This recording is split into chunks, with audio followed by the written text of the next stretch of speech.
Now, what I think had an impact was sitcoms and other entertainment that kind of portrays real life. I think cinema is different, and here's why. I'm going to separate cinema and television a little bit.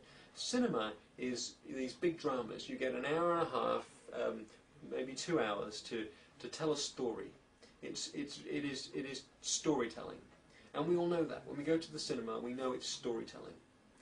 And so I think in our minds we've got this category for storytelling, and we know that it's a story. We go there, we enjoy it, we come home. It was a story, and it doesn't really impact us too much in terms of how we think we should live and what the world should be like, because that's not its purpose. Its purpose is to entertain, or to get you into the cinema, so you will buy popcorn and drinks and things like that. It is entertainment.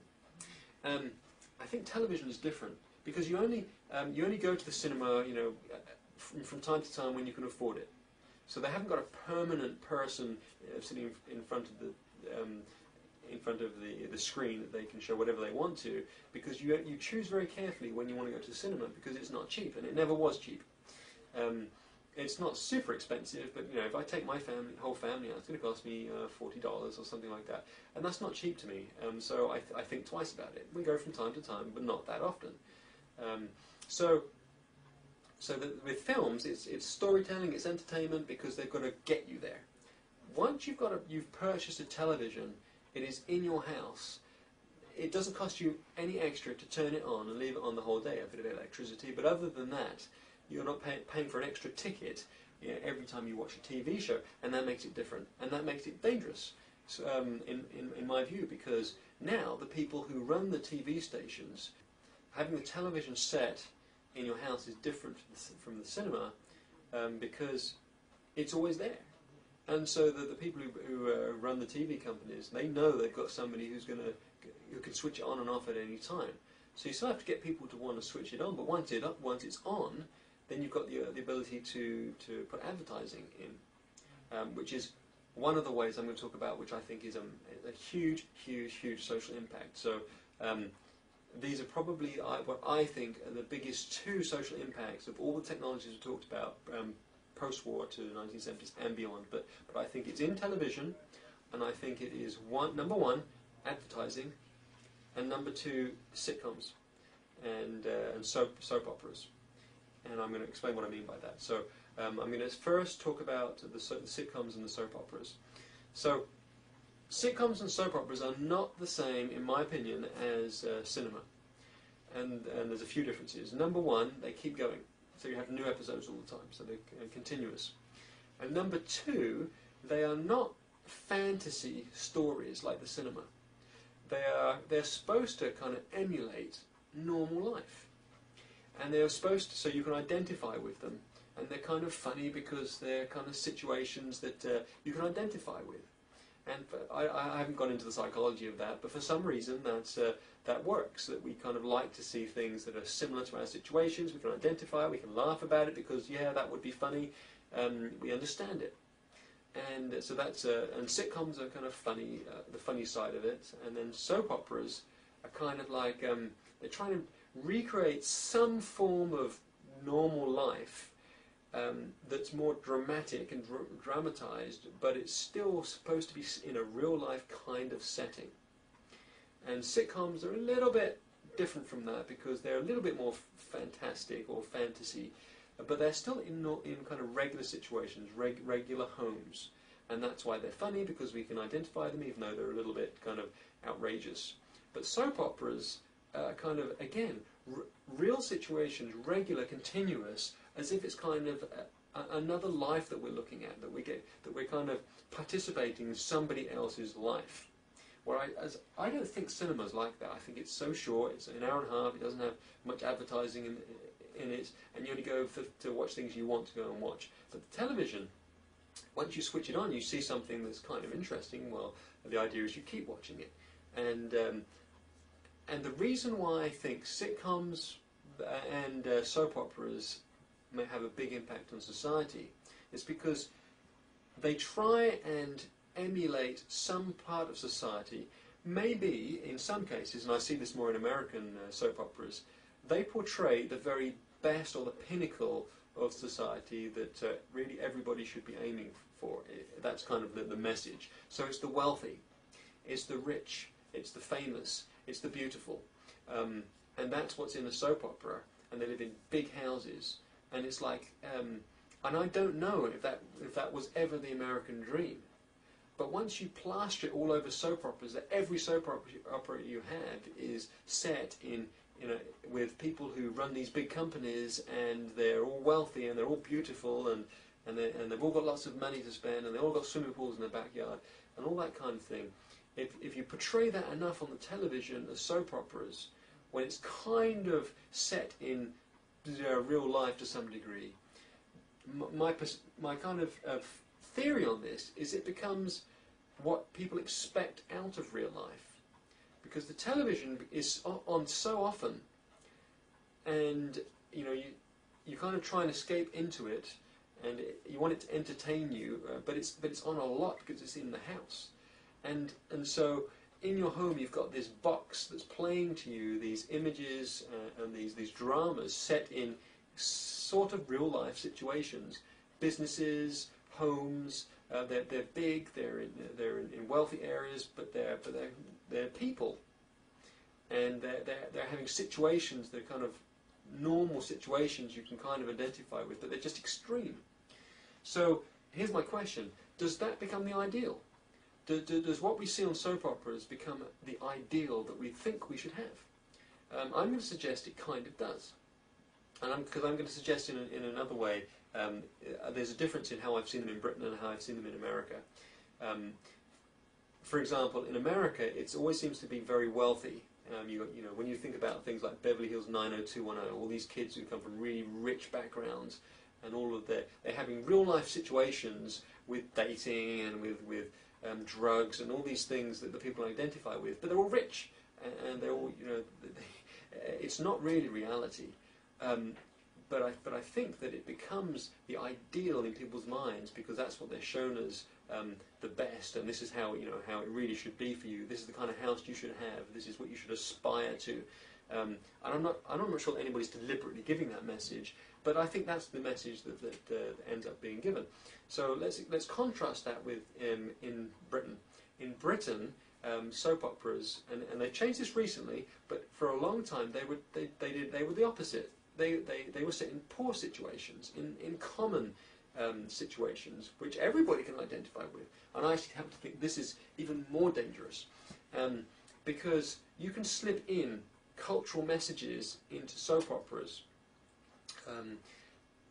that I think can be very dangerous, because soap operas are kind of reality, especially in England, in Britain, they take these situations like in the East End of London, or like EastEnders is one that's called, and there was lots before that, Coronation Street, and there was, but these were all set in fairly poor environments, and just families who lived in this one street, and how they interacted with each other, and so these were kind of both serious and comical situations they put into these soap operas, but they're kind of very close to the masses, the common person's real life, which is why people can identify with them and start identifying with these characters and liking this character, not liking this character, and that's the art of storytelling, but storytelling in a format that was very close to real life.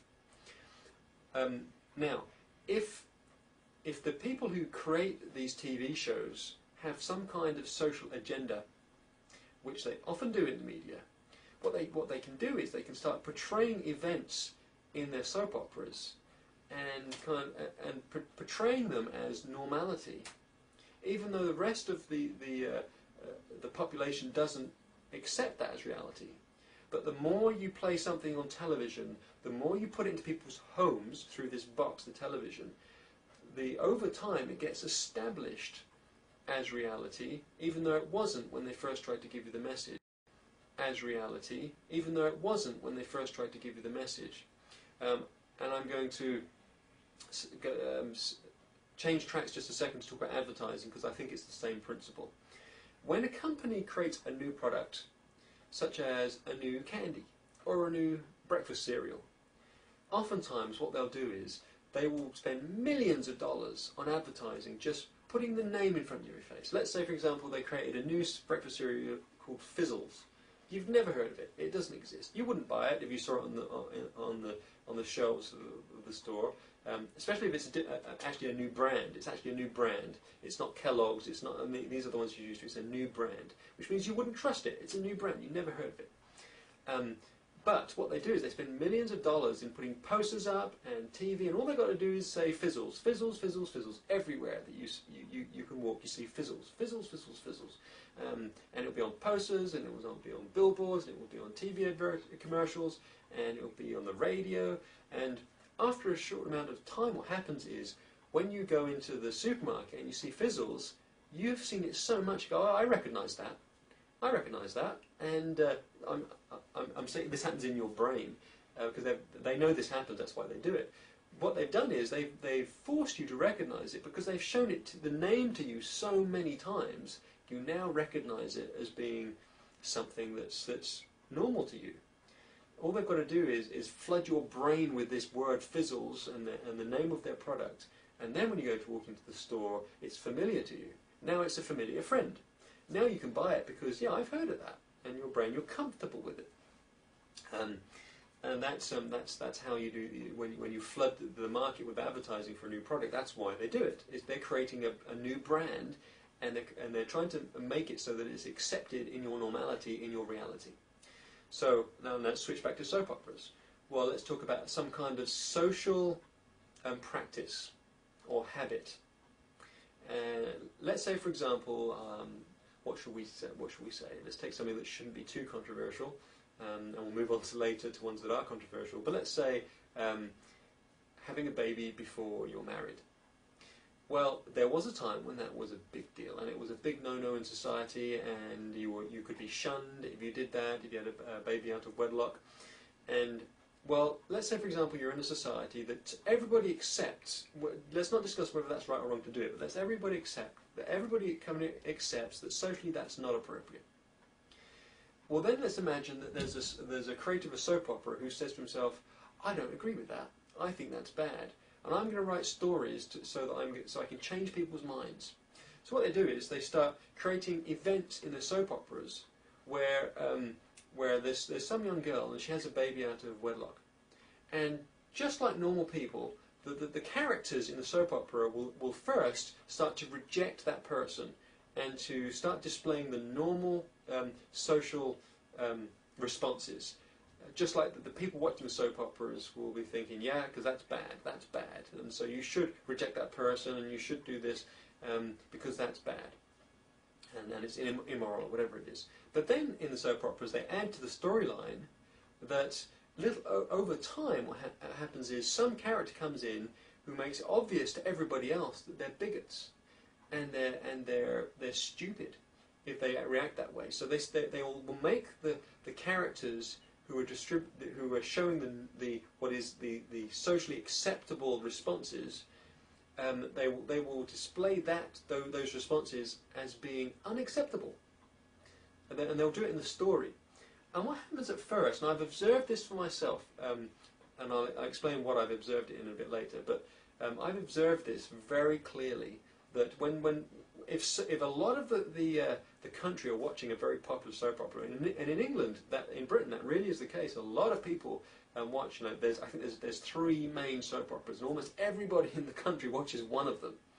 So let's say they give this storyline in all of them. You've almost got the whole country watching one of these soap operas, and you start showing in the story that it's okay to have a baby out of wedlock. And in fact, if you don't agree with it, you're the one who's stupid, and you're bad, and you're a bigot.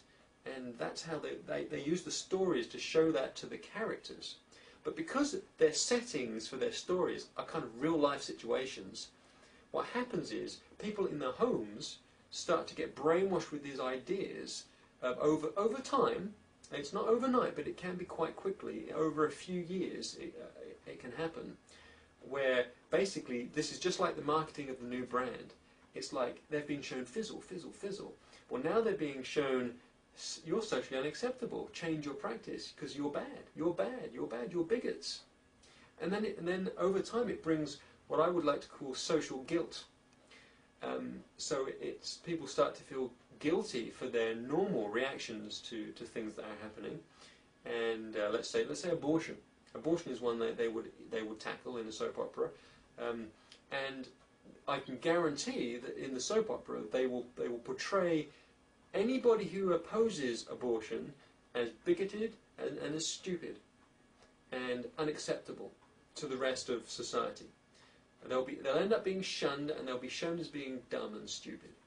What's the message? The message is, if you oppose abortion, you are dumb and stupid. And this message is shown so many times, over and over again, throughout the storyline, that I'm theorizing, and I think I've seen this happen, that over time, the television and the soap operas and the sitcoms have managed to transform society. I think other things can transform society. What I think television does is accelerates it. Because I think what's on television is not quite normality. It pushes the boundaries of normality, otherwise it'd be boring. So it pushes the boundaries, it deals with these social issues, such as abortion, homosexuality, and anything like that. And it deals with them in a liberal way, in most cases, because for some reason the people who work in the media seem to be slanted more towards liberalism. I'm not going to have a debate here. You can have it if you like about whether that's good or bad. I'm just saying it seems to be pretty factual that the people in the media seem to be leaning more towards liberalism, which means that a push towards accepting anything and accepting everybody no matter what they do and accepting them as normal. And by the way, there's a difference between accepting and loving people and accepting what they do as normal. Those are two different things. In the church, for example, we do preach that we should accept people and love people. Even if they do bad things, we love them. And we're not going to shun people. We're not going to cast people out, rarely. But that's different for accepting what they do. We love them, but we say, but we're going to stick to our guns and say what you do is unacceptable to God. We love you, but this is not acceptable, morally speaking, and it wouldn't be acceptable in us. We're saying, we all do bad things. We accept that, but there are lines drawn that Heavenly Father has drawn, and some things are unacceptable. But we love you. However, what the liberal leanings in the media have tried to do is to say, not only do we love you, but we love what you do. It's all acceptable. Everybody's equal, and everybody can choose to be what they want to be and do what they want to do, and nobody has the right to say anything negative about what they do. So anything goes. That's really the message of the media to some degree. But you have to understand the gospel. We have to be very careful to be kind and welcoming and warm and sharing with everybody, with all of their different weaknesses and situations. But that doesn't mean that Heavenly Father changes His standards. He doesn't. They will never change. People change, society changes, but Heavenly Father doesn't. So television, I think, has had the capacity to influence society in a certain direction. It could be used to influence society in many directions, but it has definitely influenced society in certain directions. I think they're mostly liberal directions, because the people who write the stories, the creative minds, and the people who do the films, they seem to have had that agenda to push. And I can see where some of their rationale has been well intentioned. I'm very suspect of the actual outcomes of that, because I think it's the degradation of morality in our society that is the downfall of our society, because it has so many other knock-on effects that we haven't got time to go into. But anyway, the point of this is not, and it's really long, but it's an important principle, is the television in your house, on a lot of the time, the ability to send messages to you that you start to accept.